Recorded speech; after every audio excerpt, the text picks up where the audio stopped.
Eu sou um mensageiro, um cara que de tanto não desistir acabou alcançando algum tipo de resultado que a galera considera extraordinário. Eu sempre lembro a galera que eu não sou um cara extraordinário, eu sou um cara comum de resultado extraordinário. Primeiro é importante dizer pra galera que não se sacode uma árvore e cai um cara pronto lá de cima. Infelizmente, muita gente pensa que é assim. Isso no mundo do empreendedorismo, no mundo dos mega empresários, no mundo da música, nós temos o hábito de acreditar que vai sacudir e vai cair um cara pronto. Com o Rick não foi diferente. Guarde essas 5 coisas que eu vou falar com vocês. A primeira, identifique o principal dom de vocês e depois passe o restante dos dias na terra lapidando isso. A segunda, o conhecimento praticado transforma qualquer pessoa comum em uma mente extraordinária. E essa mente extraordinária consegue alcançar qualquer resultado extraordinário. A terceira, não cobre da terra santa aquilo que você não semeou nela. A vida é a lei da semeadura. Se não plantou, não cultivou, não reclame do seu resultado. Se plantou, cultivou, mas abandonou o cultivo ou abandonou o plantio, não reclame do seu resultado. Você só vai colher daquilo que você plantou e cultivou. A quarta coisa, joga em equipe. Sempre, joga em equipe. Estuda em venda, tudo é venda o tempo todo. A quinta coisa, caso eu não volte, cuide da líder enquanto vida ela estiver. E se porventura ela não suportar, o mais preparado de vocês, assumam a equipe. Cara, era muito forte para um pedreiro, que também tinha o primário, tá falando para 5 crianças praticamente, com a mãe acamada. Sim. E aí meu pai foi viajar. E eu fiquei pensando, o que será esse negócio de identificar dom? Uma criança, né, cara? Esse negócio de lei da semeadura, que a Emília falou, a vida é a lei da semeadura. Eu falei, o que é semeadura? Como assim o conhecimento transforma? Eu era curioso, eu ficava me perguntando essas coisas. E aí um dia eu fui para a escola pública, né? E eu era o ralé da escola que eu estudava. Aí chego lá na escola, os garotos começam a falar que carne era gostoso. E eu não tinha comido carne até 7 anos de idade. Eu de fato nasci no caos do caos da miséria. A gente comia o básico do básico só para forrar estômago mesmo, para não ficar com fome. Aí eu entro na rodinha dos amigos de escola e falo, o que é carne? Aí eles riram de mim. Foi a primeira vez que riram de mim na minha vida. Aquilo foi muito marcante para mim, né? Aí eu guardei aquilo, fui para casa e cheguei lá, minha líder deitada, minha mãe, que eu chamo minha líder, cabeça toda enfaixada. Eu falei, mãe, o que é carne? Ela também deu uma risada. Eu falei, mãe, não é possível, porque até minha mãe vai rir de mim. Eu falei, por que a senhora tá rindo? Ela falou, meu filho, esquece isso. Eu falei, não, mãe, não vou esquecer não. Os meninos riram de mim lá na escola. Eu não vou esquecer. Ela falou, deixa eu te contar. Carne é isso, isso, isso. Mas não é pra gente não, meu filho. Isso aí é para outra classe, esquece isso. Eu falei, não, mas não vou esquecer. Como é que eu faço? O que eu tenho que fazer para comer carne todo dia? Ela vira para mim e falou, bom, para comer carne todo dia você tem que ter dinheiro. Para ter dinheiro você tem que trabalhar. Só que você tem 7 anos de idade, ninguém vai te empregar. Eu falei, peraí, mãe. Então a senhora está me falando que se eu começar a trabalhar e eu chegar no dinheiro, eu posso fazer o que eu quiser com o dinheiro, inclusive comprar carne. Ela falou, filho, mas não é tão simples assim não. Eu falei, não, mãe, tá tranquilo. Eu vou trabalhar. Aí ela deu mais uma risadinha, eu falei, a senhora tá rindo de mim novamente, eu vou guardar isso. Aí saí de pé da minha mãe e sentei lá na calçada e tô lá observando. Pensando, como é que eu vou trabalhar, né? Fazer o quê? De fato a minha mãe tá certa, ninguém vai me empregar. Só que aí passa um cara vendendo verdura. Um verdureiro. A verdura num carrinho de mão. E para na porta de uma casa e oferece verdura pra uma senhorinha chamada Dona Conceição. Aí, pela primeira vez na minha vida, eu vi aquela cena clássica, a mercadoria passando para um lado e o dinheiro passando para o outro. Quando eu vi aquele cara pegando o dinheiro, eu falei, opa, esse cara tem dinheiro. Esse cara pode comprar carne. Eu já tinha um lugar que eu queria chegar, comprar carne. Eu nem sabia que aquilo poderia ser propósito, que aquilo poderia ser um projeto, não sabia. Eu só sabia que eu queria comer carne. Eu falei, eu quero perguntar a esse cara como que ele chegou nessa verdura. Aí eu esperei ele fazer o atendimento dele, quando ele passou perto de mim, eu falei, moço, como é que o senhor fez para chegar nessa verdura? Ele virou para mim e falou, olha meu filho, eu tenho uma equipe. Falei, esse negócio de equipe deve ser importante. É a terceira vez que eu ouço essa palavra. Falei, me explica a sua equipe, moço. Ele falou, bom, eu tenho um financeiro, que é quem compra a semente, eu tenho uma pessoa que planta, depois da pessoa que planta eu tenho uma que cultiva, e depois eu tenho uma pessoa que colhe, e eu sou o cara que vende. Quando ele falou, eu sou o cara que vende, falei, não, então eu quero ser o cara que vende, porque na minha mente o cara que vende era o cara que pegava no dinheiro, e o cara que pegava no dinheiro era o cara que podia comprar carne. Então eu só queria comer minha carne, né? Falei, eu quero ser o cara que vende. Ele deu uma risadinha, eu falei, o senhor é o quarto cara que ri de mim, mas eu vou comer minha carne, você vai ver. E aí entrei, viro para meus irmãos e falei, aqui ó, nós temos que formar uma equipe. E eu só tinha um irmão que trabalhava, que é o mais velho.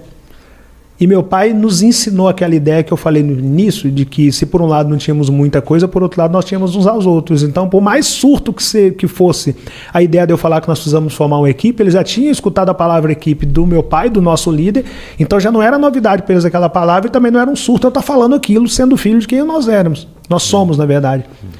Falei, Ringo, você é o único que trabalha.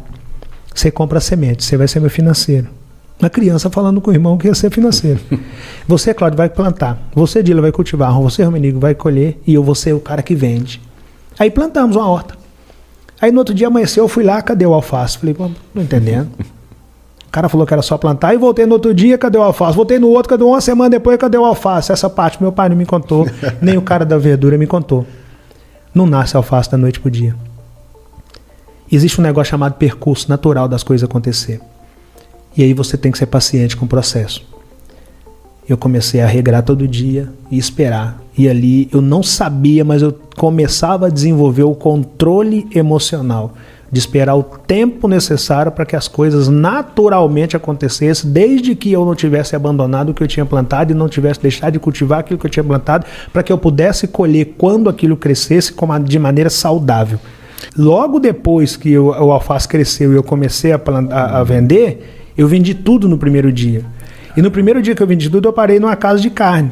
Eu não tinha essa noção que tudo era venda. Parei numa casa de carne, pedi o cara carne, ele me deu carne, eu paguei, fui para casa, falei com a minha mãe que eu tinha comprado carne, ela falou, cara, você conseguiu alcançar o objetivo. Aí eu fui para a escola no outro dia, felizão, falei, agora eu quero contar para quem falou quem riu de mim. E aí a minha professora, coincidência ou não, no outro dia ela falou, Joãozinho, não lembro o nome das crianças, Joãozinho, você quer ser o quê quando crescer? Ah, eu quero ser dentista, professora. Paulo, e você? Ah, eu quero ser advogado. Sandra, e você? Ah, eu quero ser médica. E a galera me chamava de Tuca. Tuca, e você? Eu falei, eu quero ser vendedor. A professora riu. Falou, Tuca, vendedor é um cara que deu errado em tudo e que o que sobrou para ele foi trabalhar com venda. Aí eu falei com ela, também nem sabia do que eu estava falando, mas eu falei, professora, vendedor é o cara que come carne. Se ele é um frustrado, eu não sei, mas eu quero comer minha carne. Mal sabia eu que eu estava me apaixonando pela profissão das profissões. Tudo é venda. Absolutamente tudo é venda. Tudo é venda. E eu comecei a me apaixonar pela venda porque foi a venda que me possibilitou comer carne. Mas ali eu ainda não estava tão apaixonado. Eu comecei a apaixonar mesmo, foi a partir do momento que eu comecei a vender todo dia, minha horta acabou. Cheguei lá e falei, pô, cadê meu alface? Não entendi, acabou o alface. E quando acabou o alface, eu percebi que eu não poderia deixar meus clientes na mão. Comecei a comprar alface do cara que eu perguntei no primeiro dia, para que eu pudesse atender meus clientes. Só que enquanto eu estava atendendo meus clientes, eu vi um cara engraxando sapato. Eu vi um outro menino vendendo sacolé, eu comecei a vender sacolé, eu vi um outro vendendo coxa, eu vi um outro cara vendendo panela, eu falei, cara, tudo é venda. Absolutamente tudo é venda. O tempo todo tem alguém procurando alguma coisa para comprar. E aí eu voltei para casa e comecei a olhar, tinha um pé de abacate, um pé de manga, um pé de mamão, eu falei, peraí, cara, por que eu não estou vendendo abacate? Por que eu não estou vendendo manga? Por que eu não estou vendendo mamão? Aí eu comecei a ver venda em tudo. Aí eu desenvolvi a seguinte mentalidade, filho da dificuldade, a dificuldade me apresenta como única alternativa a superação e a superação me apresenta a venda salva a minha vida. Só que para você sair da dificuldade, você tem que entender que você precisa superar a dificuldade. O primeiro passo é você entender, estou passando por um momento delicado e preciso superá-lo. A partir do momento que essa ficha cai para você, a vida automaticamente lhe apresenta a superação.